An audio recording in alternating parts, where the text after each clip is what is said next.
சென்னையில் கொரோனா பாதிப்பு உச்சத்தில் இருக்கும் நிலையில் பல்வேறு நோய்களால் பாதிக்கப்பட்ட 50 வயதிற்கு மேல் உள்ள நபருக்கு கொரோனா நோய் தொற்று ஏற்பட்டால் சம்பந்தப்பட்ட நோயாளிகள் உயிரிழக்கும் அபாயம் ஏற்படுகிறது.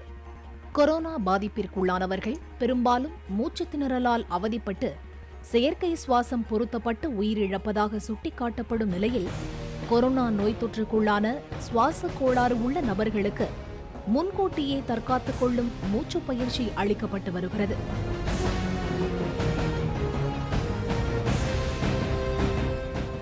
இதுபோன்ற மூச்சுத் திணறல் ஏற்படும் ஆபத்தில் உள்ள நோயாளிகளுக்கு மூச்சு பயிற்சி மூலம் நம்பிக்கை ஏற்படுத்தும் முயற்சிகளை கீழ்ப்பாக்கம் அரசு மருத்துவர்கள் மேற்கொண்டு வருகின்றனர்.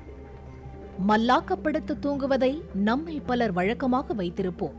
அப்போது நுரையீரல் பின்பக்க பகுதியானது சுவாசம் தடைப்பட்டு முழுமையான சுவாசம் பெற இயலாத நிலை ஏற்படும் என்று சுட்டிக்காட்டும் மருத்துவர்கள், மனிதனுக்கு 99% ஆக்சிஜன் தேவைப்படும் நிலையில் 90%த்திற்கும் குறைவாக கிடைப்பதால் கொரோனா நோயாளிகளுக்கு மூச்சுத் திணறல் வரும் அபாயம் உள்ளதாக தெரிவிக்கின்றனர்.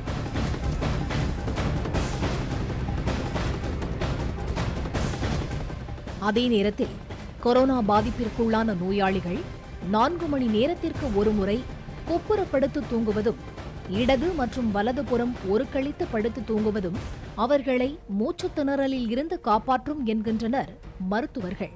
கீழ்ப்பாக்கம் அரசு மருத்துவமனைகளில் அனுமதிக்கப்பட்டுள்ள நோயாளிகளுக்கு இந்த சிறப்பு பயிற்சி அளிக்கப்படுகிறது.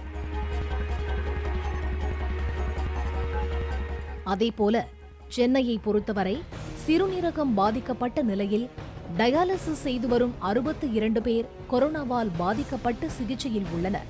இருதய நோய், சிறுநீரக பிரச்சினை, இரத்த அழுத்தம், நீரிழிவு நோயாளிகளை கொரோனா தொற்றிக்கொண்டால் அவர்களது முக்கிய உறுப்புகள் செயலிழந்து உயிரிழக்கும் அபாயம் இருப்பதாக மருத்துவர்கள் தெரிவித்தனர். எனவே மேற்கண்ட நோயாளிகள் இரத்தத்தில் சர்க்கரையின் அளவை சரியாக வைத்துக் கொண்டால் கொரோனா பாதிப்பில் இருந்து எளிதில் விடுபடலாம் என்கின்றனர் மருத்துவர்கள்.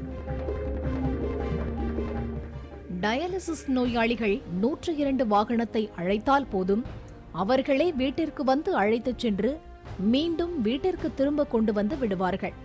மேலும் இருதய நோய், சிறுநீரக மாற்று அறுவை சிகிச்சை செய்தவர்கள் மருத்துவர் ஆலோசனைப்படி கொடுக்கப்பட்ட மருந்துகளை தவறாமல் எடுத்துக் கொள்வது அவசியம்.